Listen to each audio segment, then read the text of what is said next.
Magandang umaga po sa ating lahat. Ako po ngayon ay mag-a-attend ng seminar. Ang seminar po namin ay mag-start ng alas 9. At dati, sanay na sanay po ako. Nadalawa kami ni pastor na mag-a-attend plus sa mga kasamahan namin sa church kung sakaling mag-attend din sila. Pero mostly kami lang dalawa. Happy talaga kaming dalawa na siya yung driver. Ako yung nasa likod niya. Papunta kami kung saan, nag-a-attend kami kung saan, ministry kami kung saan kami nakarating. Pero ngayon, napakalungkot. Isa po ako every weekdays. So ngayon lang yan na meron pa ako estudyante. Pagdating ng araw, magsipag-asawa ng aking dalawang mga anak ng mga lalaki. Totally wala na akong kasama. Of course, ang sinasabi ng mga tao, ayan mo, may Panginoon naman. Oo po, may Panginoon talaga. Kahit hindi nyo pa sabihin, alam ko po yun. Pero yung physical na meron kang kausap, physical na kasama mo sa pagkain, katabi mo sa pagtulog, nawala siya.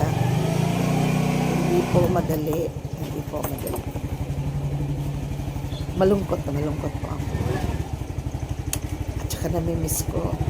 Okay. Hindi lang araw-araw, kundi oras-oras. Kasi ito, kahit itong daan na to, ito po ay traces na kami po ay magkakasama lagi. Labas-pasok sa bahay. Dumadaan kami dito ilang beses isang araw. Pupunta ng church, pupunta ng mga outreaches, pupunta ng malayong lugar. Pagbalik namin dito, pa rin kami dadaan kasi nandito yung bahay namin. At mamamalingki kaming dalawa. Mag-grocery kaming dalawa. Pupunta ng SM kaming dalawa. Meron kaming ibisitahin kaming dalawa. Wow! Hallelujah! Mapahallelujah talaga ako. Ang bundong hindi na aking naalala ko. Hindi po madali ang bilang likod ng Panginoon. Pero naging madali dahil dalawa kami. Of course, pangatlo ang Panginoon. Siya yung pinaka number one. Kung saan siya yung nag-cause sa amin na magiging mag-asawa kami. Siya yung matchmaker namin. Praise God. Salamat po. Pero ngayon na kinuha. Ang kanyang binigay sa akin nasa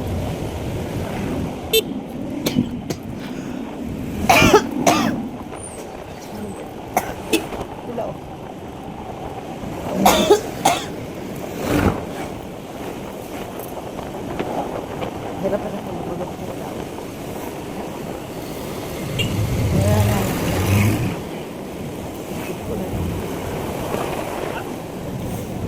Ito pong daan ito.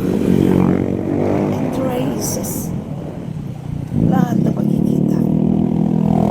Mag-remind sa akin kung paano kami namumuhay dalawa sa aming mga anak at mga.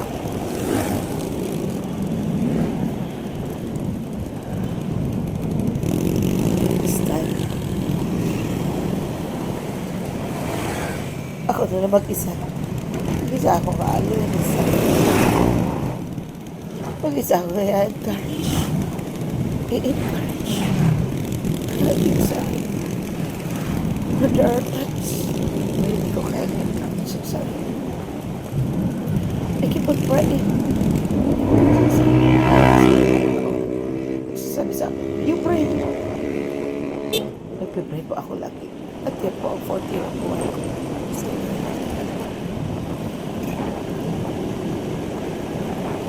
Sa panahon na ito, hirap ako mag-isa rather than dahil pag naalala ko ang lahat matitigil talaga ako sa concentration. So ito ako ngayon lumalaban sa buhay, lumalaban sa ministry. By God's grace, by the mercy of God, by the power of the Holy Spirit, I can move on, I can stand. I lost all my appetite. My appetite of going out. My appetite of sa pagluluto sa mga hobbies ko. Lahat ko yan tinitigil. Ito po lahat ay ina-encourage ko sa sarili ko. Just to attend all my schedules in the church. To really attend. So tingnan niyo kita niyo yung sasakyan na pag hinto ko dito. Yung kotse naman ang atupagin ko. Nagdadrive naman ako ng kotse. Yan ang gawa ni Pastor. Siya yung driver ng motor at saka Naanak ka sa sod. Naanak ka Mubat ka, day? Ako diri na lang ni sa likod. Ako lang hindi kwento, nagpituhan ni ano ka pa magod kasi. Si Marika, di mo uban kay ato man kuno siya sa kuan. Saan na dito ilan dila? Adto siya sa Oo, tanawa na kahilmi. Ay, kay aron masud ang kuan. Oh, di kasama karon kay tara kayong duha. Pwede mo pa balhin di restaurante, ganahan ka sa plant. Thank you, day. Kung sa plant ka ba, dali. Ay, sis. Oo. Ano lang sa pawan kay nauslob na ni, di nako ini kakuan. Oo. Anda mag. Wala siguro naman to ano mo. Hain. Tuloy. Oo, okay ra na si Sete. Minaamot na aka mag-isa. Oo. Egang sa kalibutan. Kita rang duha. Gira-gira unta. Okay.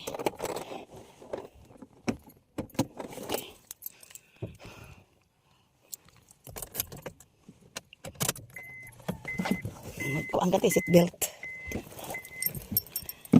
Seatbelt. Aray. Kain na. Yan na. Yan natin. Isuod ni mo sa mga bagay.